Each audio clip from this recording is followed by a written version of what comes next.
क्योंकि हमारे पास टाइम नहीं है अपने बच्चे को 45 मिनट्स या 1 घंटा उनके साथ बैठ के बात करके जैसे कॉन्वर्सेशन करके खाना खिलाने का।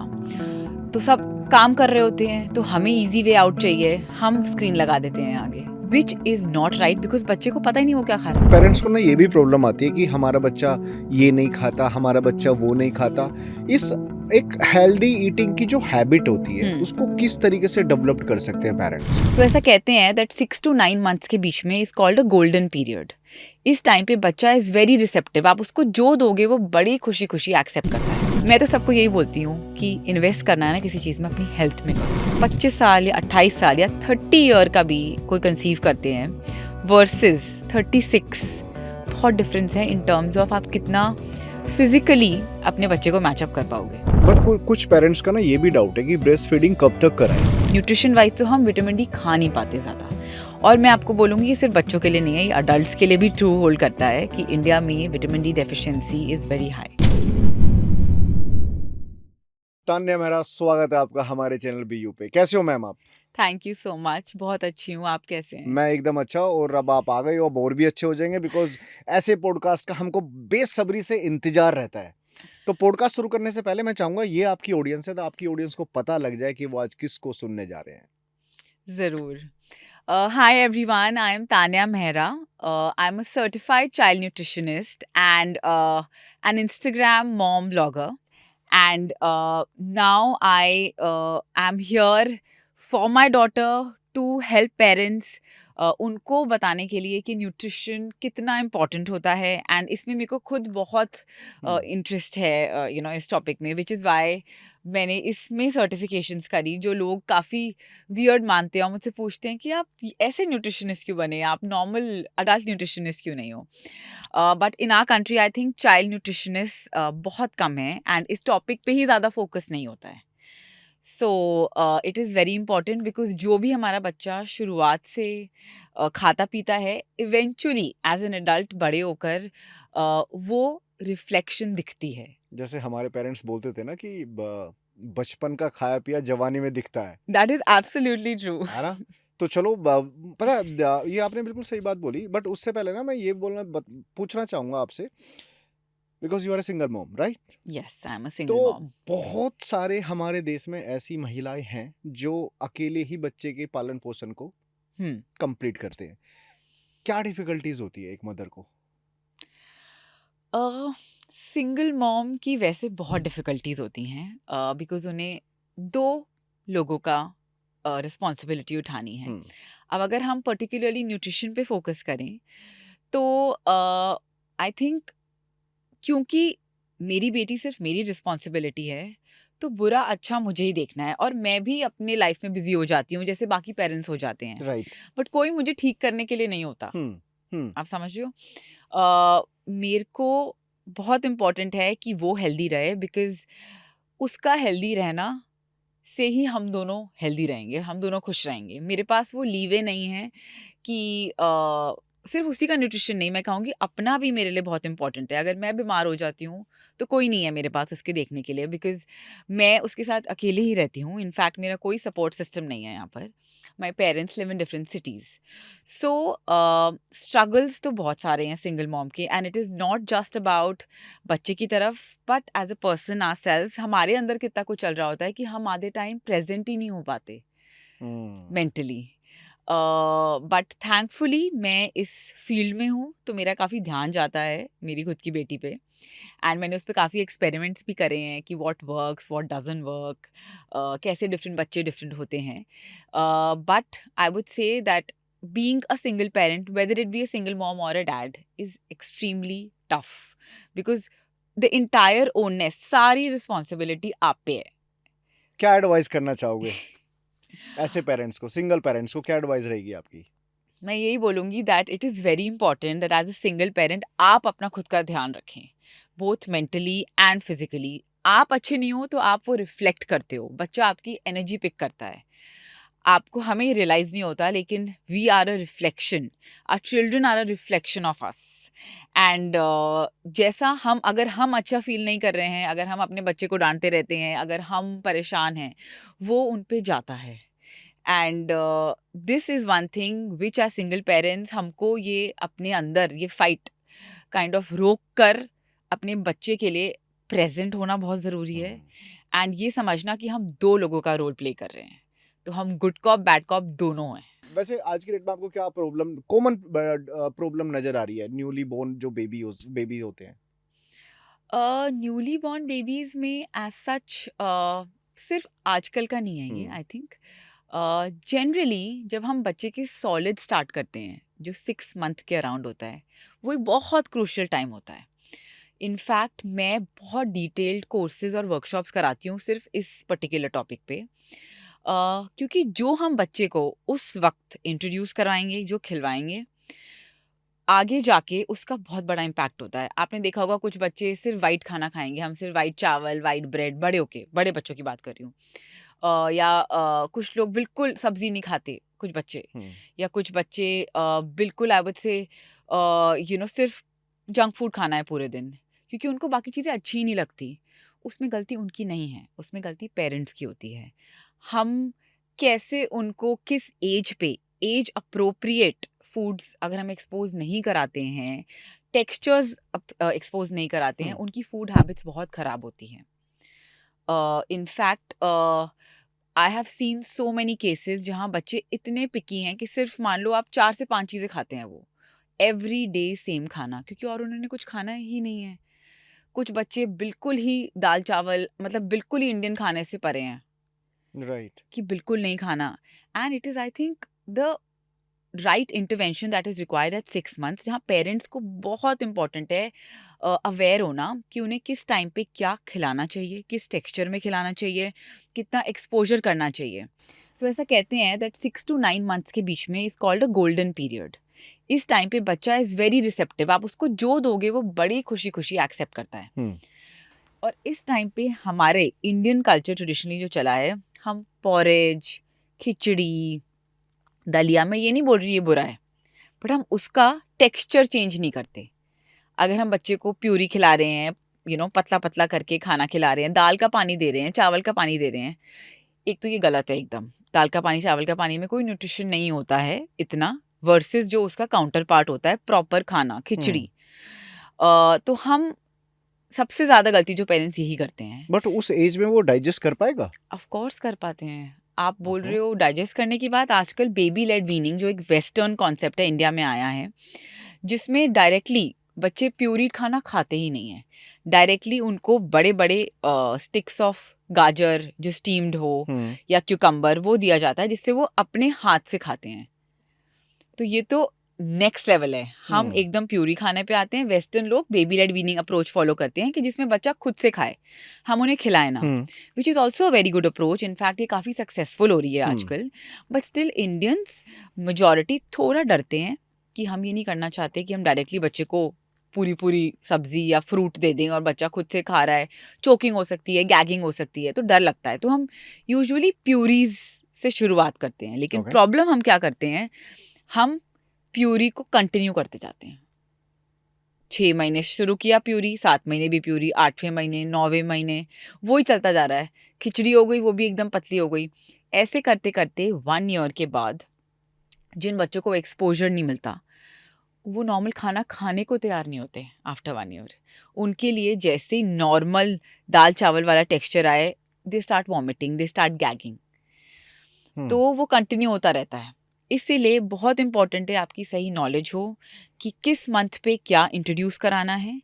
आपको एक्सपोजर देना है। हम ये नहीं कह रहे आप पूरे दिन वो खिलाओ, but it is very important कि आप टेस्ट दो डिफरेंट हर चीज़ का, right from fruits to vegetables, आपका सारे grains like oats, wheat, rice, दालें, डिफरेंट काइंड्स ऑफ आपका डेयरी आइटम्स जैसे दूध, दही, चीज़, एवरीथिंग, सबका टेक्सचर होना बहुत इंपॉर्टेंट है, सबका टेस्ट होना बहुत इंपॉर्टेंट है।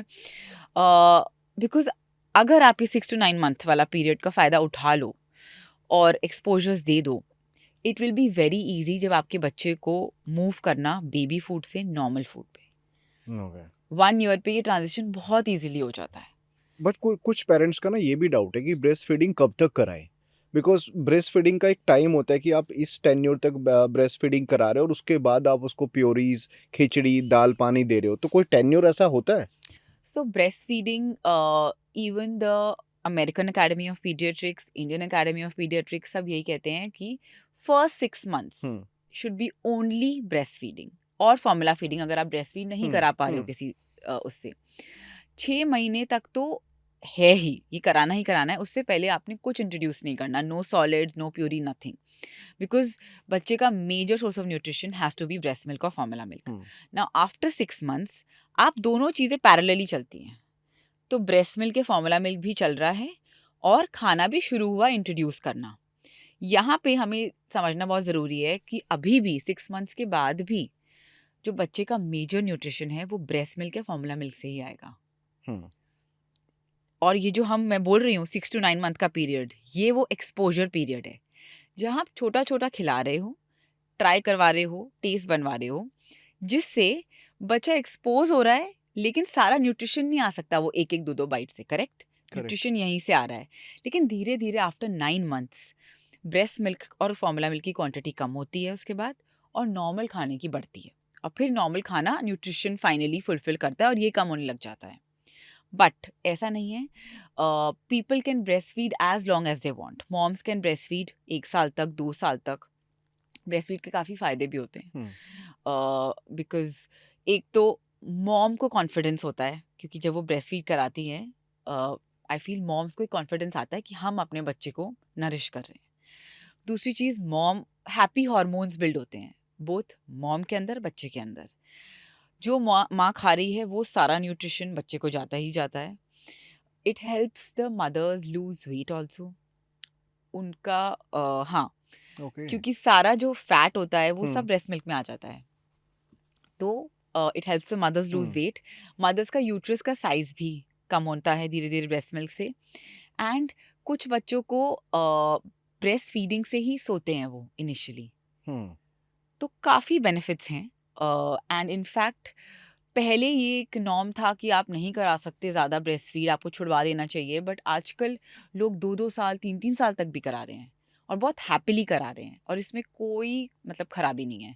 आप जब तक भी कराओ, लेकिन आपको ये अंडरस्टैंड करना ज़रूरी है कि after a point of time से मैक्सिमम 1 ईयर के बाद ब्रेस्ट मिल्क और formula milk can not be the main source of nutrition.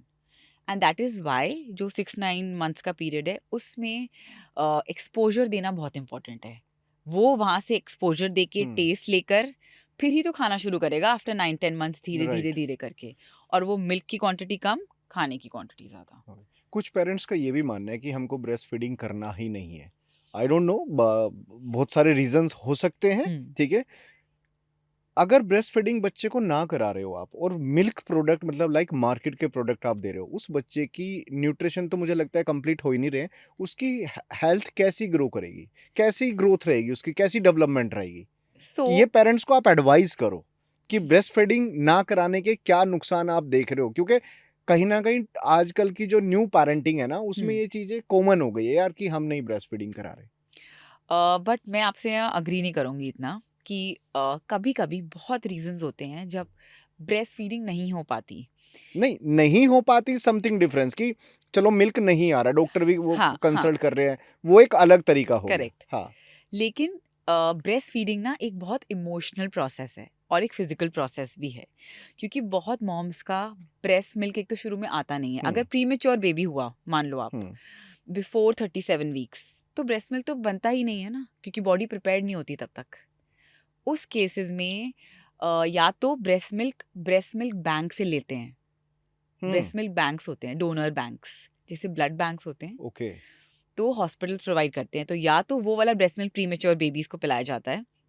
जब वो अवेलेबल नहीं होता तो स्पेशल फॉर्मूलाज होते हैं, formula milk for premature babies, और वो उसमें एडिड ज़्यादा प्रोटीन, कैल्शियम, फैट होता है to meet the requirements of the preterm baby. और जब तक वो एक पर्टिकुलर वेट नहीं हो जाता, मोस्टली 2 kgs के अराउंड होता है ये, तब तक वो एक तो बाहर उसको डिस्चार्ज भी नहीं करते बच्चे को, वो निक्यू में ही रहता है। सो उस केसेस में फॉर्मूला कोई बुरा नहीं है। So now formula feeding is a personal choice. Like you are saying कि काफ़ी पेरेंट्स आजकल करा रहे हैं।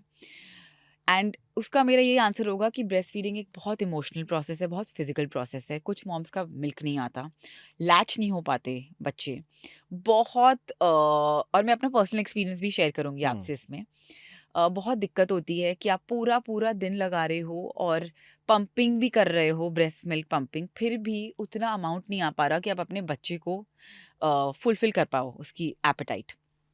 उन केसेस में पीडियाट्रिशियंस खुद रेकमेंड करते हैं कि आप सप्लीमेंट करो, कि अगर आप 2 पूरे दिन में ब्रेस्ट फीड करा रहे हो तो 2 फीड आप फॉर्मूला दे दो, क्योंकि बच्चे को भी तो भूख लग रही है, वो कहाँ से सेटिस्फाई होगी। राइट। आई अग्री कि काफ़ी चीज़ें हैं जो करी जा सकती है ब्रेस्ट मिल्क को लाने के लिए। प्रॉपर डाइट होती है, ब्रेस्ट मिल्क सप्लीमेंट्स होते हैं, जैसे हमारे गोंद के लड्डू खिलाए जाते थे, वो एक्चुअली एक सप्लीमेंट होता है, राइट, हाँ। राइट, क्योंकि उसमें गोंद होती है which helps in boosting the milk supply. Similarly आप ये फिर मसाज होती है, टेक्निक होता है एक प्रॉपर लैचिंग का, बट फिर भी कभी कभी बच्चा लैच नहीं कर पाता या फॉर सम रीज़न मदर के मिल्क नहीं बन पाता। और उसमें क्या होता है ना, क्योंकि इनिशियली इंडिया में इतना ज़्यादा है ये स्टिग्मा कि सिर्फ ब्रेस्ट मिल्क पिलाना है, सोसाइटल प्रेशर बहुत होता है कि मैं अपने बच्चे को पिला नहीं पा रही। और ये मेरे साथ हुआ है, इसलिए मैं आपको बता रही हूँ। और इतना स्ट्रेस होता है, इतना स्ट्रेस होता है, आपको खुद को बुरा लगने लग जाता है कि हम पता नहीं कुछ गलत कर रहे हैं। एंड हम बहुत ट्राई कर रहे हैं, ऐसा नहीं है कि कोई भी न्यू मदर ऐसी नहीं होगी, I believe in this day and age, जो ट्राई नहीं करना पाएगी, बिकॉज अवेयरनेस इतनी ज़्यादा है ब्रेस्ट मिल्क के बेनिफिट्स की, right from immunity to full nutrition, कि no one will want their child to not have it, everyone tries their best, but after a point of time, या तो physically या emotionally, sometimes हमको choose करना पड़ता है formula. And उससे क्या होता है ना, मदर की थोड़ी मेंटल स्ट्रेस कम होता है, कभी कभी उस स्ट्रेस की वजह से भी मिल्क नहीं बन रहा होता, और बहुत स्ट्रेसफुल प्रोसेस होता है ये। और मैं इससे गई हूँ बिकॉज मेरा मिल्क बहुत कम सप्लाई में था, एंड मैंने बहुत कोशिश करती थी। आई स्टिल रिमेंबर, मेरा पहले 2 महीने पूरा दिन चला जाता था ब्रेस्ट मिल्क पंप करने में, पूरा दिन लगाकर सिर्फ 1 बॉटल कर पाती थी मैं, और मुझे इतना बुरा लगता था कि मैं कर नहीं पा रही। मेरी बेटी पूरे दिन रोती रहती थी क्योंकि उसको मिल नहीं रहा था प्रॉपर न्यूट्रिशन, मुझे और स्ट्रेस हो रहा था कि हो नहीं पा रहा। मैं पूरे दिन सिर्फ इसी के बीच में थी कि उसको पहले पिलाओ फिर पंप करो, उसको पिलाओ पंप करो। स्ट्रेस इतना ज़्यादा बढ़ गया that one fine day I went to my paediatrician, मैंने उनसे बात करी और उन्होंने बोला कि आप फॉर्मूला स्टार्ट कर दो। उन्होंने बहुत नॉर्मली बोल दी ये बात, एंड मुझे भी कंसर्न्स थे कि प्रॉपर न्यूट्रिशन नहीं होगा, ये नहीं होगा। तो हमें ये समझना भी ज़रूरी है कि ब्रेस्ट मिल्क से वो ही न्यूट्रिशन मिलता है जो एक मदर की डाइट में है। अगर मदर वो सारे के सारे न्यूट्रिएंट्स नहीं खा रही है इन प्रॉपर अमाउंट, तो वो नहीं ट्रांसफ़र कर पाएगी, राइट? तो अगर आपकी डाइट ही अच्छी नहीं है, तो आप फुल्ली तो नहीं दे पाओगे ना वो न्यूट्रिशन अपने बच्चे को। Correct. Whereas in formula milk सारे nutrients are in proper balanced amount, and so that जो बच्चे को न्यूट्रिशन है वो प्रॉपर मिले। The only thing which formula milk lacks are antibodies. जो मदर के अंदर एंटीबॉडीज होती है अगेंस्ट डिजीजेस, वो ट्रांसफर होती है ब्रेस्ट मिल्क से, तो सिर्फ फॉर्मूला मिल्क वो नहीं दे पाता। ओके। ओके, बाकी सारी न्यूट्रिशन कंप्लीट कर सकते हो। इनफैक्ट पूरा देता है वो। तभी तो एक बात बताओ आप, जब एक प्री टर्म बेबी है जो कितना छोटा है, उसको उसकी लाइफ बचाने के लिए फॉर्मूला दिया जा रहा है, तो इसका क्या मतलब है कि फॉर्मूला बुरा थोड़ी है? Formula is not bad, it is a proper complete nutrition in all its sense. उसमें सारे न्यूट्रिएंट्स हैं सही अमाउंट में, प्री टर्म में ज़्यादा होते हैं क्योंकि उनको मेकअप करना होता है, बट नॉर्मल फॉर्मूला में वो पूरा न्यूट्रिशन होता है। इनफैक्ट मदर्स मिल्क में विटामिन डी नहीं होता, जिसके लिए हम सप्लीमेंट देते हैं बच्चे को, बट फॉर्मूला में विटामिन डी भी होता है, तो हमें एडिशनल सप्लीमेंट नहीं देना पड़ता। तो formula milk is not bad, it is a personal choice which can be because of any factor, physical और मेंटल, और इवन अ पर्सनल चॉइस। क्योंकि जब मैंने अपनी डॉटर को पिलाना शुरू किया फॉर्मूला, सडनली मेरी लाइफ बदल गई। I am seriously telling you, मेरी लाइफ बदल गई। वो उसने रोना बंद कर दिया, मेरी लाइफ कितनी इजी हो गई। आई अग्री, फॉर्मूला के साथ उसके अलग प्रॉब्लम्स हैं कि आपको बॉटल पूरे टाइम स्टेरिलाइज करनी है, बच्चे को इन्फेक्शन ना हो, निप्पल स्टेरिलाइज हो रहे हैं, प्रॉपर तरीके से होने चाहिए, मिस हैंडलिंग नहीं होनी चाहिए क्योंकि बच्चे को इन्फेक्शन हो जाती है। बहुत उसके साथ उसके अलग कॉन्स हैं। लेकिन जो बेसिक था कि वो रोना बंद कर दी, उसकी भूख मिट गई, मेरी टेंशन कम हो गई और मुझे अपने लिए कुछ टाइम मिलने लग गया। और अपने लिए का मतलब ये था कि बिना पंपिंग करे टाइम, क्योंकि मेरा पूरा दिन सिर्फ इसमें निकलता था। और मेरी जैसे बहुत मदर्स हैं, इनफैक्ट मैंने अपने चैनल पे काफ़ी बात करी है फार्मूला फीडिंग के बारे में, and okay. I feel it is not bad at all. Obviously breast milk will be the number one choice, and there are few mothers जिनका ओवर सप्लाई होता है, आपको पता है, उनका इतना ओवरफ्लो होता है कि वो परेशान हो जाती है और वो दवाई लेकर उसको बंद कराते हैं। So both more and less is both a problem. And at the end of the day, we should understand that mothers go through postpartum depression right. after giving birth. Because हमारे हॉर्मोन्स सडनली क्रैश हो जाते हैं। For 9 months हमारी body में hormones pump हो रहे हैं। जैसे ही हमने डिलीवरी दी, all the hormones are out, progesterone, estrogen, और सडनली क्रैश होता है। और उस टाइम पे that postpartum depression, postpartum blues आ जाते हैं। So mother is very sad, हम we are not ourselves at all. उसके ऊपर ये सोसाइटल प्रेशर जिनसे हो जाता है, वो कर लेते हैं फिगर आउट ब्रेस्ट फीडिंग, 1-2 हफ्ते में उनको समझ आ जाती है। It comes very naturally. All in all मैं कहना चाह रही हूँ, breast feeding is the best. लेकिन मेंटल हेल्थ के लिए कभी कभी for women it can be very very triggering. मैं जैसे आपको कह रही हूँ कि पोस्टपार्टम डिप्रेशन होता है, काफ़ी वुमेन को सोसाइटल प्रेशर होता है, और जब वो नहीं कर पाती हैं, वो और घुटती रहती हैं। और इस टाइम पे अगर आपकी फैमिली का सपोर्ट ना हो आपके साथ, it is very heartbreaking and you kind of lose yourself. शुरू में आपको ऐसे लगता है कि आप कर क्या रहे हो, आप पूरे दिन अपना सब काम वाम छोड़ के आप सिर्फ इसी में लग गए हो, और सब आपको बस सुना ही रहे हैं कि तुम कर नहीं पा रही, तुम ये नहीं कर पा रही। ओके। हाँ, okay, what are those healthy sign for a baby जिसको आप मेजर कर सकते हो, लाइक 3 साइन कुछ ऐसे हैं? हेल्दी साइंस, देखो every kid is very different, मैं ये बोलूँगी। बट अगर एक बच्चा एक्टिव है, अच्छा, and let's not talk about wait here. ठीक है। हाँ, because this is a very controversial topic कि लोगों को लगता है चबी बच्चा, गोलू मोलू बच्चा हेल्दी बच्चा होता है, but that is not true at all. हाँ, मैं यही पूछने वाला था हाँ, कि तो मुझे लग रहा था कि ये क्वेश्चन यहाँ लीड हो हाँ, रहा है। हाँ। तो ये बिल्कुल सही नहीं है।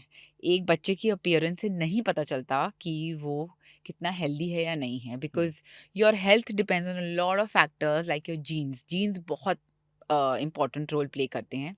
आप कितने एक्टिव हो, कितने एनर्जी लेवल है। अगर एक पतला सा बच्चा है लेकिन वो बहुत एक्टिव है, हिज माइंड इज शार्प, वो फॉलो कर रहा है आपके डायरेक्शन या क्यूज, तो there is nothing wrong. In fact there is a growth chart. एक ग्रोथ चार्ट आता है जो आपका पीडियाट्रिशियन हमेशा मेजर करता है, ट्रैक करता है, जब भी आप फर्स्ट 0 to 12 months में उनसे विजिट करने जाते हो। ये परसेंटाइल वाइज चार्ट होता है। 3rd परसेंटाइल से शुरू होता है, 3rd, 15, 25th, 50, 75th, 95 and finally 100। तो जो 3rd परसेंटाइल और 97th परसेंटाइल के बीच का एरिया होता है, वो सब कुछ नॉर्मल आता है। Okay. So normal is has a very big variation. अभी मैं ना एक आर्टिकल देख रहा था, मेजरली विटामिन डी की ना डेफिशिएंसी सारे बच्चों को है, स्पेशली जो 1st to 5 years के हैं। आपको क्या रीजन समझ आता, क्यों है? That is because number 1, vitamin D जो फूड सोर्सेज में अवेलेबल है ना, और हमारी एक वेजिटेरियन डोमिनेटेड सोसाइटी है, तो हम उससे ले नहीं पाते, क्योंकि विटामिन डी यूजुअली या तो एग योक में होता है या फिर मीट में होता है। मीट बनाए से liver, meat, liver, chicken, certain types of fishes, and बाकी फोर्टिफाइड फूड में होता है। ज़्यादा बहुत रेयरली अबंडेंटली अवेलेबल होता है ये फूड में, और इंडियन डाइट में तो ये बिल्कुल भी डोमिनेंट नहीं है। तो न्यूट्रिशन वाइज तो हम विटामिन डी खा नहीं पाते ज़्यादा। और मैं आपको बोलूँगी कि सिर्फ बच्चों के लिए नहीं है, ये अडल्ट्स के लिए भी ट्रू होल्ड करता है कि इंडिया में vitamin D deficiency is very high. Second होता है सन एक्सपोजर से विटामिन डी मिलता है। उसके काफ़ी कंट्रोवर्शियल ओपिनियंस है और कॉन्फ्लिक्टिंग ओपिनियंस है। कुछ लोग कहते हैं कि सुबह सुबह की धूप 8 to 10 और शाम की 5 से 7 वाली धूप से अब्जॉर्ब कर सकती है बॉडी। कुछ कहते हैं जो पीक आवर्स होते हैं 10 to 3, और उसमें प्रॉब्लम ये है कि आपको एक सर्टन टाइम जो काफ़ी लंबा होता है धूप में रहना होता है। But with global warming I think हमारे यहाँ इतनी धूप होने लग गई है और गर्मी इतनी होने लग गई है कि it is not practically possible. Also I feel outdoor play has reduced. बच्चे अब बाहर जाके इतना नहीं खेलते हैं। हार्डली आई थिंक मोस्टली बच्चे या तो अपने रूम में आईपैड लेके बैठे हैं या टीवी देख रहे हैं, या अगर यहाँ गुड़गांव का कल्चर बता रही हूँ मैं आपको, अगर हमें अपने बच्चों को मिलवाना है, पहले हम क्या करते थे, हम घर आते थे, पार्क चले जाते थे बच्चे, या बाहर नीचे खेल रहे हैं जाकर। आजकल हम प्ले एरियाज में जाते हैं, तो play areas are again covered, fancy parenting. So वो भी कवर्ड होते हैं, तो सनलाइट तो नहीं आ रही, राइट? तो सनलाइट एक्सपोजर कम हो गया है, नंबर 1। नंबर 2, हमारी डाइट इनटेक मुश्किल है विटामिन डी लेना, बिकॉज हमारी इंडियन डाइट वैसी नहीं है, which is why supplementation doctors he recommend करते हैं। ये एक प्रिस्क्राइब्ड सप्लीमेंट होता है जो आपके बच्चे को छोटे से दिया जाता है। अच्छा, बच्चों को वैसे सप्लीमेंट डॉक्टर तो प्रिस्क्राइब कर ही रहे हैं, ठीक है, बट वो कितना ठीक है कितना गलत है, इस पे कुछ है आपका take? No, I think vitamin D, so vitamin D like I said बच्चों के लिए ना ड्रॉप्स के फॉर्म में होता है, और उसमें बहुत ही इजीली डाइजेस्टेबल विटामिन डी होती है। And because vitamin D deficiency can cause a lot of problems. Rickets तो होता ही होता है, बट विटामिन डी डेफिशिएंसी से बहुत चीज़ें इफेक्ट होती है, लाइक योर ब्रेन डेवलपमेंट, आपके हेयर कैसे डेवलप हो रहे हैं, काफ़ी चीज़ें डेवलप इफेक्ट होती हैं। सो विटामिन डी का सप्लीमेंट लेना I think is very important. मैं तो खुद अपने पेज पे काफ़ी बार प्रोपगेट कर चुकी हूँ। मेरी बेटी अभी भी लेती है। यूजुअली डॉक्टर्स ना 1 ईयर के बाद बंद कर देते हैं, बट कुछ पीडियाट्रिशियंस अभी भी हैं जो कहते हैं कंटिन्यू करो। सो यूजुअली ऐसे होता है कि 12 मंथ्स तक आप 400 IU देते हैं पर डे, फिर आफ्टर 12 मंथ्स वो 600 IU हो जाती है, till 18 years, till adults. Like आपको और मुझको भी एवरी डे 600 IU चाहिए। तो बच्चों को भी सप्लीमेंट दिए जाते हैं, या फिर जैसे हमारे लिए होती है कि आप एक साथ 60,000 IU की एक टैबलेट ले लेते हो और वो चल जाती है। तो सिमिलर बच्चों के लिए भी होता है कि राइट नाउ जैसे माई डॉटर इज़ 4 years, तो एवरी 2 months मैं उसको 60,000 IU का एक डोज देती हूँ। एंड ये पीडियाट्रिशियन अप्रूव्ड है, and I think it is very important for every parent, for themselves and for their kid to give vitamin D supplement, because vitamin D बहुत important है even for calcium absorption. Calcium absorb ही vitamin D के presence में होता है body में। आप जितना मर्जी दूध पिला लो, दही खिला लो, वो अब्जॉर्ब तो तभी होगा ना इफेक्टिवली, उसकी बायो अवेलेबिलिटी बढ़ जाती है। सो विटामिन डी इनफैक्ट डॉक्टर्स भी रेकमेंड करने लगे हैं that it is very important. So western society में काफ़ी फूड मिलता है जो विटामिन डी फोर्टिफाइड होता है, जो इंडिया में नहीं होता। वहाँ पे ब्रेड भी विटामिन डी होगी, अंडों में विटामिन डी मिलता है एक्स्ट्रा डला हुआ। सो जैसे हमारी गवर्नमेंट ने काफ़ी साल पहले आयोडीन से फोर्टिफाई किया था सॉल्ट को, सिमिलरली ना बाहर भी काफ़ी फूड्स में ऐसे विटामिन डी फोर्टिफाइड आता ही आता है। Orange juice vitamin D fortified आता है, which is very common, but India में ये नहीं है ये कॉमन। सो इसलिए I think it's very important कि विटामिन डी सप्लीमेंटेशन हो। It is absolutely safe. बच्चों के लिए ड्रॉप्स फॉर्म में आता है, हमारे लिए टैबलेट फॉर्म में आता है। मैं खुद लेती हूँ हर रोज़ एक vitamin D supplement, and I think everyone should take it. अभी हम बीच में ना प्री मैच्योर बेबी और प्री टर्म बेबी की बात कर रहे थे।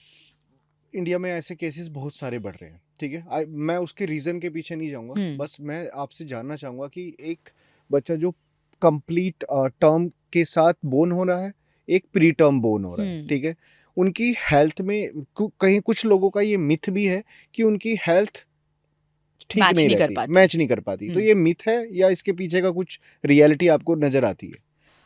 आई थिंक मेजरली ये मिथ है, बिकॉज विद आवर टेक्नोलॉजी जो आ गई है, काफ़ी मॉनिटरिंग होती है नियोनेटल लेवल पे। जब भी एक प्री टर्म बेबी होता है, लाइक आई सेड, उनको प्रॉपर प्री टर्म फॉर्मूला दिया जाता है। वो लोग निक्यू में होते हैं, which is the neonatal ICU। जब तक उनका वेट एक 2 kg वाला ना हो जाए, तब तक उनको नॉर्मल बाहर निक्यू से नहीं निकालते हैं। एंड इट इज़ ट्रू कि उनके माइलस्टोन्स जैसे बैठना कब शुरू किया, क्रॉलिंग कब शुरू करी, ये थोड़े डिले हो सकते हैं। But with diet and nutrition ये इजीली कवर अप हो जाता है। ओके हाँ, तो ऐसा कुछ भी नहीं है कि अ pre term baby will not match a regular term baby. बिल्कुल भी ऐसा नहीं है। इनफैक्ट मैं तो ये बोलूँगी जो प्री टर्म बेबीज़ होते हैं उनका ज़्यादा अच्छा ख्याल रखा जाता है। उनकी न्यूट्रिशन पे इतना देखा जाता है कि वो बहुत जल्दी मैचअप कर लेते हैं। अभी आपने एज ग्रुप की बात करी, आपको क्या लगता है लाइक वो कौन सी करेक्ट एज है जिस पे आपको बच्चे कर लेने चाहिए? बिकॉज मैं इसमें भी एक स्टडी ही पढ़ रहा था, उसमें ये लिखा था कि जो 30 से 32 साल 33 साल के बाद आप बेबी प्लान कर रहे हो तो कहीं ना कहीं उसकी हेल्थ और जो अर्ली एज आपने बच्चे प्लान किए हैं बहुत डिफरेंस रहता है उसकी ओवरऑल ग्रोथ में। डू हाँ, you agree with this? See I somewhere agree with this because मैंने भी वैसे जल्दी किया था थोड़ा। 28 में I had my daughter, but there are lot of factors why people are conceiving late. There is no doubt कि जो पहले का चलता आ रहा है कि जल्दी कर लो कंसीव, क्योंकि क्या होता है यार, से आप एक तो आपके एग्स हेल्दी होते हैं, एग ज़्यादा नंबर में होते हैं। इनफैक्ट जो मेल का स्पर्म काउंट होता है वो भी ज़्यादा होता है, तो चांसेस फर्टिलाइजेशन के ज़्यादा होते हैं। एक तो ये ईजी होता है, गोइंग थ्रू IVF और ये सब कम चांसेस होते हैं एट अ यंगर एज। दूसरा, आप खुद यंग और फिट होते हो, विच इज़ अनदर थिंग जो आजकल कॉम्प्रोमाइज्ड है, जिसमें हम बात कर सकते हैं आगे। बट आप खुद यंग होते हो, फिट होते हो, आप में वो एनर्जी होती है। या एक बच्चा होने के बाद उसके पूरे दिन पीछे भागना, उसको एंटरटेन करना is not an easy job, and ये एज के साथ पता चलता है।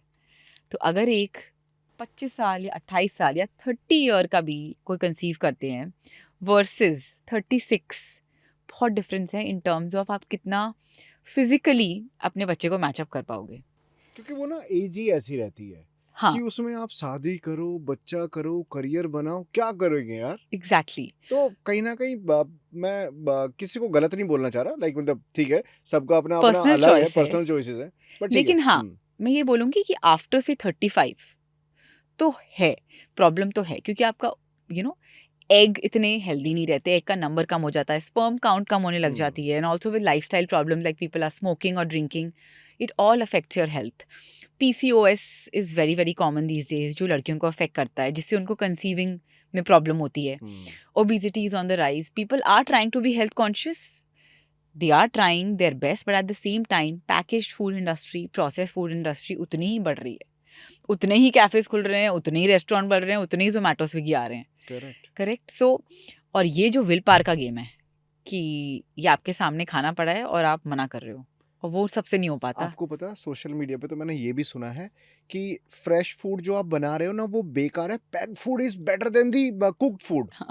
और कुछ दिनों में आप देखना ये मिथ पता नहीं मार्केट में कहाँ से आएगा कहाँ से नहीं, पर दुनिया की जो इंटेंशन रहेगी ना वो पैक्ड फूड की तरफ ना मूव ऑन हो जाएगी बिकॉज ऑफ कन्वीनियंस, लोगों के पास टाइम नहीं है। हाँ। सी आई अंडरस्टैंड कि पहले में women use to not work, या वो करती भी होंगी तो टाइम मैनेज हो जाता था, बट आजकल with the corporate scenario women leave at 8 AM, they come back at 8। मतलब उनका भी सोचो कि वो भी थक जाते हैं ना। एग्जैक्टली मैं वही कई हाँ, बार बहुत सारे फैक्टर्स हैं, बहुत सारे फैक्टर्स हैं। कोई गलत नहीं है, कोई सही नहीं है, लेकिन I think as a person आप अपने लिए क्या डिसाइड करते हो ना, वो डिपेंड करता है कि Right. आपके लिए।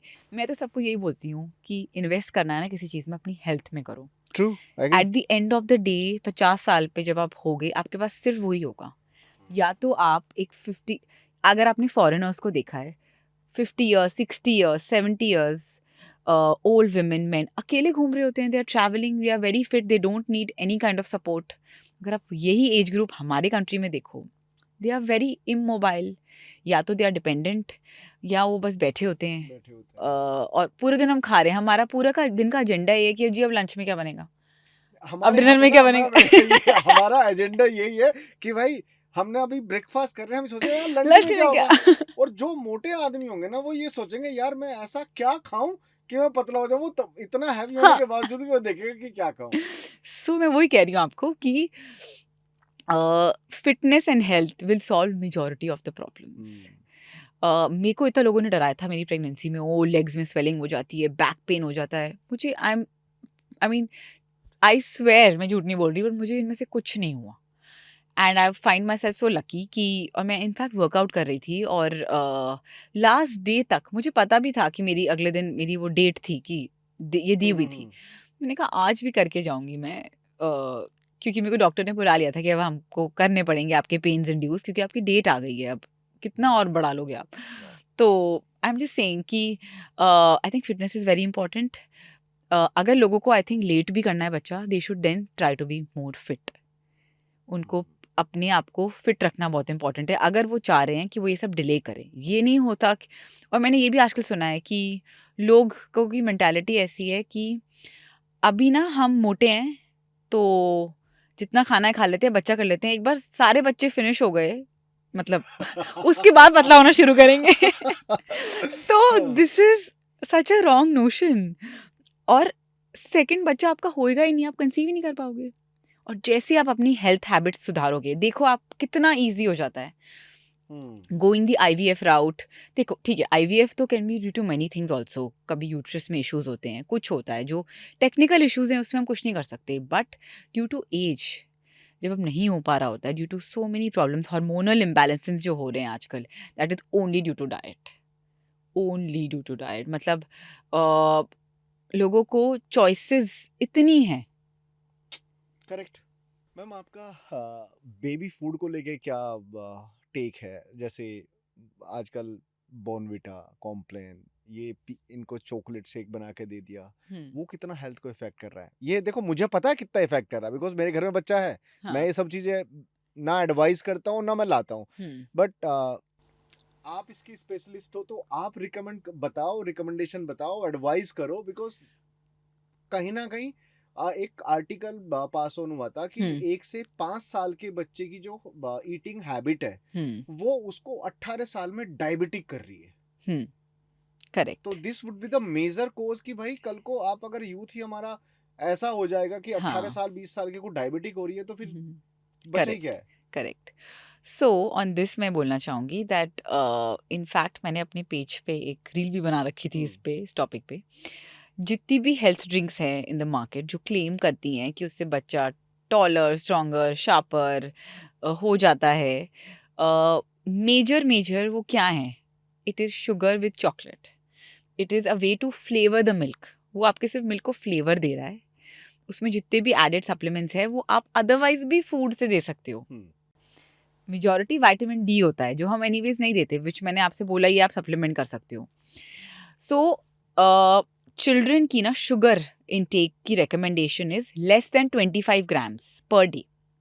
ये एज भी मेंशन करना है इसमें ना? ये 12 ईयर्स तक मैं बोलूँगी।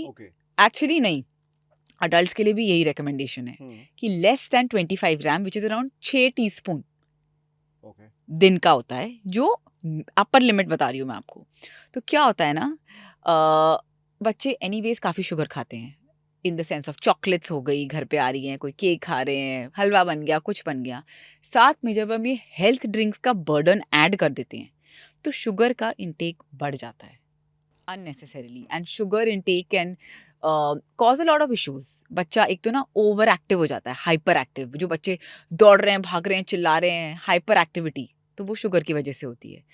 टूथ डिके तो प्रॉब्लम होती ही होती है। उनकी इम्यूनिटी सफ़र करती है शुगर के साथ, and like you said pre diabetic बना देते हैं। और diabetes, that is why the incidence is increasing in India. So I would say it is not advisable to go for these health drinks. In fact, आजकल some healthy alternative drinks have also come in the market जो रागी से बनी होती है। रागी और cocoa powder, तो वो देती वो चॉकलेट वाला ही लुक और कलर है, टेस्ट भी वही होता है, लेकिन उसमें they have added healthier substitutes, like कहीं पे डेट्स पाउडर ऐड करा हुआ है, जैगरी करी हुई है। तो जैगरी और शुगर भी मोटा मोटी एक जैसी होती है, बट जैगरी की न्यूट्रिशनल प्रोफाइल ज़्यादा होती है। बच्चों को व्हाइट शुगर बिल्कुल बंद करनी चाहिए ना? आइडियली यस, बट प्रैक्टिकली बात करें तो ये पॉसिबल नहीं है। आप और मैं बात करें तो है ना, अगर मान लो हम उनको ऐड करें, लाइक शक्कर जो खांड होती है उसको नहीं, कर सकते वो हैं। भी सिमिलर ही मानी जाती है। अगर आप सच्ची में सब्स्टिट्यूट्स की बात करते हो तो डेट्स पाउडर सबसे अच्छा सब्स्टिट्यूट है जो इंडिया में इतना यूज नहीं होता। डेट्स का पाउडर बिल्कुल चीनी जैसा काम करता है, बेकिंग में भी यूज होता है, हर चीज में यूज हो सकता है। लड्डू, मैं उससे लड्डू बनाती हूँ बेसन के, डेट्स पाउडर से। और एग्जैक्टली वैसे बनते हैं, आप खा के नहीं बता सकते कि वो चीनी नहीं है। और फिर नेक्स्ट मैं बोलूँगी जैगरी आती है, लेकिन जैगरी और शुगर ना मोटा मोटी सेम होती है, बस उसमें न्यूट्रिशन वैल्यू इंटैक्ट होती है जो शुगर में नहीं होती। तो हमको जैगरी भी ये सोच के नहीं देनी चाहिए कि ये बहुत ही हेल्दी है। At the end of the day वो शुगर का एक अनप्रोसेस्ड फॉर्म है, उसी से ही शुगर बन रही है।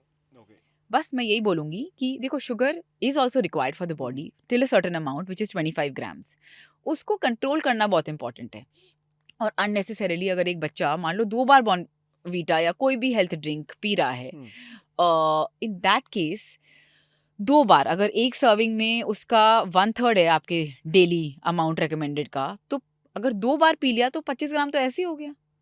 तो बाकी दिन में कुछ नहीं खाएगा क्या और बच्चा? कुछ तो जाएगा ही अंदर, राइट? तो इससे बेटर आपको हेल्दी ऑल्टरनेटिव चीज़ें ढूंढो मिल्क को स्वीटन करने के या मिल्क को फ्लेवर करने के, राइट? आप मिल्क शेक बना सकते हो, मैंगो शेक जो हम पीते हैं, बनाना शेक पीते हैं हम। आप खुद से घर में, जैसे मैंने बताया, रागी, कोको पाउडर, नट्स पाउडर भी डाल के उसको एक प्रोटीन रिच ड्रिंक बना सकते हैं। आप केसर वाला दूध बना के दे सकते हो, केसर इलायची वाला। तो डेट्स को उबाल लो दूध में, उससे मीठे हो जाता है दूध। तो करने के लिए तो बहुत है चीज़ें, लेकिन उसके लिए एफर्ट लगता है। But at the same time there are some brand जो मार्केट में आ गए हैं जो हेल्दी ऑल्टरनेटिव मिल्क मिक्स लेके आए हैं, जिनमें नट्स होता है, रागी, मिलेट्स होते हैं और जैगरी से स्वीटेंड होते हैं। तो अगर सच्ची में ही if they are looking for something people which is a health drink जो बच्चे को अपीलिंग करे, तो वो ऐसे ब्रांड्स की तरफ they can go and opt for them. But I will not recommend the usual जो हमने हमारे ज़माने की हेल्थ ड्रिंक्स हैं, वो मैं रिकमेंड नहीं करूँगी, क्योंकि इतना और शुगर है लाइफ में कि आप सारा शुगर वहाँ क्यों कर रहे हो। करेक्ट। एक एक मेरे को मिथ हो रहा है, मतलब आप इसमें बताना कि ये मिथ है या फैक्ट है। कुछ पेरेंट्स को ना, ये मोस्ट सर्चेबल क्वेश्चंस है उसके ऊपर, गूगल के ऊपर, कि कुछ पेरेंट्स को बड़ी प्रॉब्लम आती है, उनका बच्चा अच्छे से बोल नहीं पा रहा है, ठीक है, थोड़ा तुतला के बोल रहा है। एक सर्टेन एज होती है कि बच्चे को उस एज में बोलना आ जाना चाहिए, लेकिन वो उससे भी 6-7 महीने ऊपर चला गया। तो पेरेंट्स वहाँ पे बहुत सारी प्रॉब्लम फेस कर रहे हैं कि उनका बच्चा अच्छे से बोल नहीं पा रहा, प्लस बोल भी रहा तो तुतला के बोल रहा। उसमें न्यूट्रिशन की क्या वैल्यू है? आई वुड से न्यूट्रिशन की इतनी वैल्यू नहीं है, बट इसके अंदर इसको स्पीच डेवलपमेंट कहते हैं। ये 2-3 चीज़ों से हो सकता है कि एक, आप ज़्यादा कन्वर्स नहीं करते अपने बच्चे से। इट इज़ वेरी इंपॉर्टेंट कि आप बच्चे से बात करो। हम लोग इतने बिजी हो जाते हैं, हम अपने लैपटॉप लेके बैठे रहते हैं, बच्चा साइड में खेल रहा है, हम बात नहीं करते बच्चे से। तो बात करना बहुत इंपॉर्टेंट है, नंबर 1। नंबर 2, स्टोरी बुक्स पढ़ाना।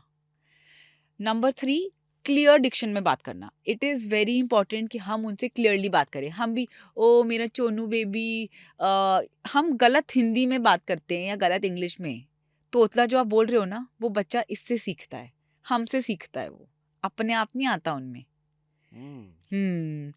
यू नो, बाय बाय को बाय, या थ को थ बोल देते हैं, द बोल देते हैं, इधर आ जाओ ऐसे करके, क्योंकि हम उनको ऐसे बोलते हैं। इसलिए इनफैक्ट सारे डॉक्टर्स ये बोलते हैं आजकल, पीडियाट्रिशियंस, क्लियर में बात करो, क्लियरली, फुल अपनी डिक्शन क्लियर करो। इंग्लिश में बोल रहे हो, हिंदी में बोल रहे हो, कोई भी रीजनल लैंग्वेज में बोल रहे हो, क्लियरली इधर आ जाओ, प्लीज कम हियर, प्रॉपर बोलो। जो बच्चा सुनता है वो ही वो बोलता है। मेरी बेटी ने खुद लेट बोलना शुरू किया था। उसने आई थिंक 2 years से जस्ट पहले बोलना शुरू किया था, और मुझे बहुत टेंशन होती थी। पर जब उसने बोलना शुरू करा, it was no looking back and very clear diction, very very clear. So ये एक जेनेटिक इशू भी हो सकता है, और ऐसा नहीं है कि कुछ महीनों से लैग इज फाइन, लेकिन जब बहुत ज़्यादा लैग हो जाता है तब आपको स्पीच थेरेपिस्ट के पास ज़रूर जाना चाहिए। देयर आर स्पीच थेरेपिस्ट जो हेल्प कराते हैं। But if you talk clearly to your child, talk a lot to your child, also story books काफ़ी पढ़िए उन्हें, एंड अवॉइड करो उनको स्क्रीन दिखाना। मैं ये नेक्स्ट यही पूछ रहा था। हाँ। कुछ पेरेंट्स ना फ़ोन दे देते हैं कि ये लो खाना खा लो, बच्चा उसमें एडिक्ट इतना हो जाता है कि वो जब भी खाना खाएगा ना, whether it is breakfast, lunch, dinner, उसको वो फ़ोन उसके सामने चाहिए, वो तभी खाना खाएगा, अदरवाइज वो खाना ही नहीं खाएगा। क्या एडवाइस करोगे पेरेंट्स को? तो आई थिंक ये सबसे बड़ा इशू है for working parents and for majority of parents, और ये आया है हमारी कन्वीनियंस के लिए, क्योंकि हमारे पास टाइम नहीं है अपने बच्चे को 45 मिनट्स या 1 घंटा उनके साथ बैठ के बात करके जैसे कॉन्वर्सेशन करके खाना खिलाने का। तो सब काम कर रहे होते हैं तो हमें ईजी वे आउट चाहिए, हम स्क्रीन लगा देते हैं आगे, which is not right because बच्चे को पता ही नहीं वो क्या खा रहा है, वो बस देख रहा है, उसके आप मुंह में जो डालते रहो। प्रॉब्लम है कि I think most parents have done this, बहुत एक कम मेजॉरिटी, एक माइनॉरिटी होगी जिन्होंने बिल्कुल नहीं करा होगा ये। एंड ऐसे केसेस में या तो parent is very involve with the child और they have a lot of support at home, family है, दादा दादी नाना नानी, वो कर रहे हैं, बच्चे के साथ बैठ के खाना खिला रहे हैं। क्योंकि आप मानोगे नहीं, बच्चे को खाना खिलाना भी एक बहुत फ्रस्ट्रेटिंग टास्क है, और जब आपको ये 3 टाइम करना पड़ता है तो पेरेंट्स गिवन कि यार चल एक बार तो देख ले, फिर वो एक बार का दूसरी बार ब्रेकफास्ट से लंच होने लग जाता है, फिर लंच से डिनर होने लग जाता है। और मैंने ये खुद करा है, I am very well accepting it. Covid हुआ था, डेल्टा वेव, मैं अकेली थी घर पे और मुझे काम भी करना था, कोई हेल्प नहीं थी, और मैं उसे खाना कब खिलाऊं, और मैं खुद तबीयत बहुत ख़राब थी। दैट वाज द टाइम, और मैं रिग्रेट करती हूँ कि मैंने ये करा था, बट मेरे पास कोई ऑप्शन नहीं था उस वक्त, क्योंकि मेरी तबीयत ठीक नहीं थी और मैं चाहती थी वो खाना खाए क्योंकि उसको ठीक करना था मुझे। तो तब मैंने उसे पहली बार दिखाया, तो हम भी ऐसे ही शुरुआत हुए, 1 से शुरू हुआ, लंच डिनर हुआ, फिर मैंने ये वापस हटाया। तो मैंने ये एक-एक करके हटाया भी फिर। And it is very much possible, अगर आपका बच्चा है स्क्रीन से addicted for whatever reason, there is a way to reverse it. अगर मैं 3-4 टिप्स दूँ तो हाँ प्लीज। हाँ, सबसे पहले आपको अगर कुछ हटाना है, मील आपको प्रिपेयर होना पड़ेगा कि आपको बच्चे को उस मील में टाइम देना पड़ेगा। दूसरी चीज़, एक मील से शुरू करो आप तीनों एक साथ नहीं कर सकते कि एक दिन आ गए और जी सब हटा दो। कंसिस्टेंसी इंपॉर्टेंट, अगर आपने डिसाइड कर लिया कि कल से ब्रेकफास्ट में हम स्क्रीन नहीं दिखा रहे तो हम नहीं दिखाएंगे, चाहे फिर बच्चा बीमार हो चाहे आप अकेले हो, एक बार गया तो वो गया।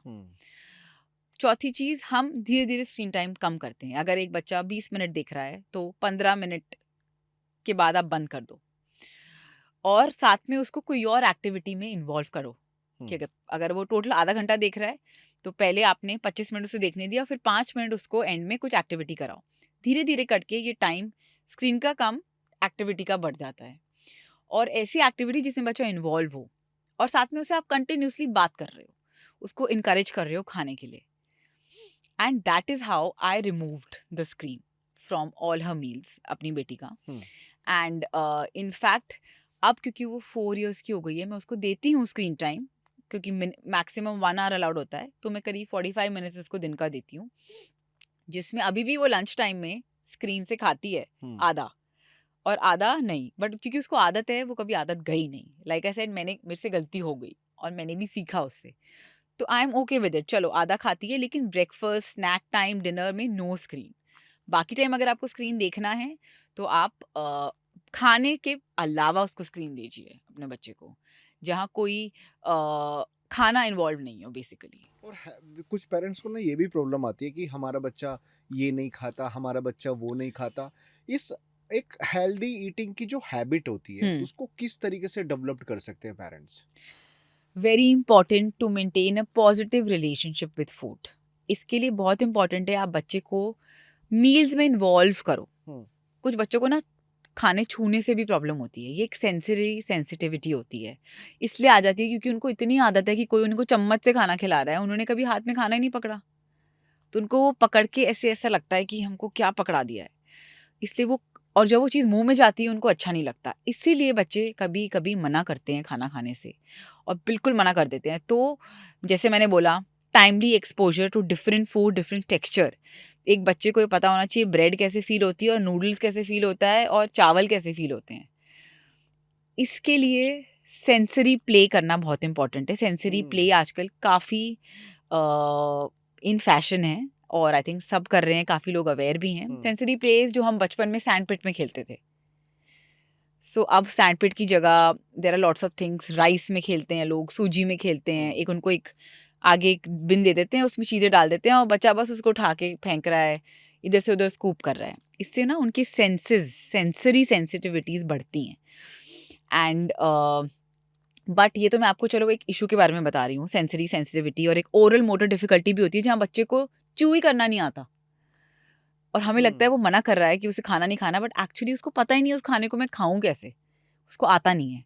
ये 2 मेन इश्यूज हैं, इनके पीछे काफ़ी अंडरलाइंग कॉजेज है, बट जो रेगुलर हैं वो ये होता है मोटा मोटी दैट बच्चे को एक्सपोजर नहीं मिला, नंबर 1। नंबर 2, बच्चे को आप इन्वॉल्व करो खाने में। अगर आप खरीदने जा रहे हो सब्जी फ्रूट, लेके जाओ उन्हें अपने साथ market, let them feel it, touch it, उनको खुद ग्रोसरी शॉपिंग में इन्वॉल्व करो। अगर आप उनके साथ किचन में उनको अपने साथ खड़े करो। 2-3 साल के बच्चे को लेके जा सकते हैं मार्केट में? क्यों नहीं जाते? मैं लेके जाती थी। क्या है, सुपरमार्केट तो आप लेके जा सकते हो। आप उसको बिठाओ ट्रॉली में और बात करो, दिखाओ ये है, क्योंकि बच्चे एनीवेज बहुत इंटरेस्टेड होते हैं। फ्रूट्स और वेजिटेबल्स सब तभी सीखते हैं, 2-3 साल की उम्र में ही सीखते हैं। आप तब ये करो, उनके साथ में हमेशा बैठ के खाना खाओ। खुद जब खाना खा रहे हो तो please don't use any screen. उसके बाद उनको इन्वॉल्व करो कि बनाना हम काट रहे हैं। छोटे बच्चे भी करते हैं आजकल, छोटे छोटे नाइव्स आते हैं जो ब्लंट होते हैं, उसमें दिखाओ उनको। जैसे हम प्ले डो से खेलते हैं, आटे के साथ रोटी बनाना, उनको किचन में अपने साथ बिठाओ, दिखाओ क्या हो रहा है, टेस्ट कराओ, talk about it meal planning में। फिर जो थोड़े बड़े हो जाते हैं 3 इयर्स टाइप के, उनको अगर आप उनका खाना फन शेप्स में काट के दो।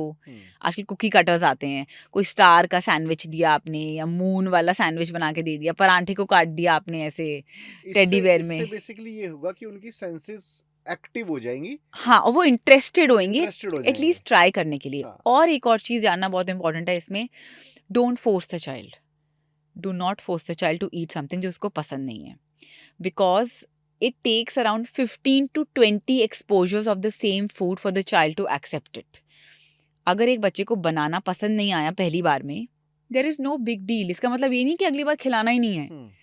आपको एटलीस्ट 15 से 20 बार और ट्राई करना पड़ेगा डिफरेंट तरीकों से, तब जाके आप बता सकते हो, जब आप ट्राई कर लोगे पूरे 15 बार, कि एक्चुअल में उसको पसंद है या नहीं। हम लोग की सबसे बड़ी गलती ये है, हम एक बार कुछ ट्राई कराते हैं, बच्चे को पसंद नहीं है, ये खाता नहीं है, छोड़ो, खत्म। हमको एटलीस्ट 10-15 बार और डिफरेंट तरीकों से ट्राई करना है। बनाना ऐसे नहीं पसंद, पैनकेक में डाल के देते हैं, केक बना के देते हैं, उसका चिप्स दे देते हैं बनाना के। डिफरेंट फॉर्म चेंज करनी है बस, फॉर्म चेंज करना है और देखना है कि उसको टेस्ट कहाँ से पकड़ता है वो। And that is the trick of actually making your child like something. Okay, एक मिथ हो रहा है। हाँ, ये मैंने सुना था कहीं पे, बिकॉज मुझे ऐसा लगता नहीं, बट फिर भी आप बता सकते हो, मसाज करना ठीक है चाइल्ड को या नहीं? क्योंकि मुझे ऐसा हमारा बताया गया है कि जब एक न्यूली बोर्न बेबी होता है तो उसकी जो हड्डियां होती है वो बड़ी फ्लेक्सिबल होती है, ठीक है, तो उसके लिए उनकी बोन्स में बहुत पेन होता है उस समय पे, तो उसके लिए मसाज अच्छी होती है। आपका क्या है कि करनी चाहिए मसाज? मसाज डेफिनेटली करनी चाहिए, and I think more than bones, massage is for muscle development. क्योंकि हमको उनको प्रिपेयर करना है कि उनको अब लेटने वाले पोजीशन से पहले रोल ओवर होना है, फिर उनको बैठना सीखना है, फिर उनको क्रॉल करना सीखना है। उसके लिए उनको जान चाहिए, और वो जान उनके मसल्स में जो स्ट्रेंथ है ना, वो मसाज से ही आती है। And in fact I think majority तो मसाज करते ही करते हैं। मैंने तो 2 साल तक करी थी अपनी बेटी की, and it really impacts a lot. मतलब मसाज तो करनी चाहिए, और सिर्फ बच्चे की क्यों, जब मदर भी बर्थ देती है उसके बाद मदर्स की भी मसाज होती है 40 दिन तक। क्यों होती है? क्योंकि हम इतना कुछ, we have gone through so much, हमारी बॉडी में जान नहीं रहती। So we need that strength. हम चाहते हैं पूरा ब्लड सर्कुलेशन हो, सो दैट वो बच्चा वो अपने माइलस्टोन्स रीच कर पाए। परफेक्ट।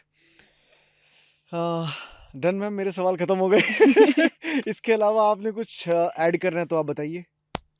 बस मैं यही बोलूँगी दैट अ चाइल्ड्स न्यूट्रिशन उनकी अर्ली एज में सब डिफाइन करता है कि उनके ईटिंग हैबिट्स क्या रहेंगे बड़े होकर, उनको किन चीज़ों से प्रॉब्लम होएगी। फॉर एग्जाम्पल, कुछ लोग कहते हैं हम राजमा नहीं खाएंगे, हमें गैस हो जाती है, क्योंकि उनको इतना एक्सपोजर ही नहीं मिला उस बीन का बचपन में। अगर दिया होता तो आज ये प्रॉब्लम ही नहीं होती। सो जो आप शुरुआत में फाउंडेशन, जस्ट लाइक घर यार, जैसे आप फाउंडेशन जो होगी अगर वो स्ट्रांग है तो आगे जाके स्ट्रांग होगा। And you are the role model. जो आप करोगे, अगर आप घर में जंक फूड खाओगे आपका बच्चा वो खाएगा, आप हेल्दी खाओगे आपका बच्चा हेल्दी खाएगा। It is as simple as that. So I think nutrition is very important. It can make and break anything. आपको बीमार भी कर देता है और आपको ठीक भी कर देता है। So and it goes for children also, because they are growing, and it is very important कि एट दिस एज उनको वो अच्छा और ऑप्टिमल न्यूट्रिशन मिले, जिससे उनके माइलस्टोन्स रीच करने में उन्हें कोई दिक्कत ना हो। Done ma'am. और थैंक यू सो मच इतनी सारी इन्फॉर्मेशन शेयर करने के लिए, और थैंक यू एवरीवन। मिलते थैंक हैं यू फिर सो आपसे मच। दूसरी वीडियो में। हाँ अगर जी। कुछ आप लोग कमेंट करना, बताना कैसा लगा पॉडकास्ट, कुछ और जानकारी आपको चाहिए तो कमेंट सेक्शन में आप बता देना। मैम के साथ हम एक पॉडकास्ट का और सोच रहा हूँ मैं कि और लंबी बातें करें हम, क्यों मैम? हाँ जी, ज़रूर। Done ma'am. Very thank welcome. Thank you so much ma'am. Thank you thank you so much everyone. Paro.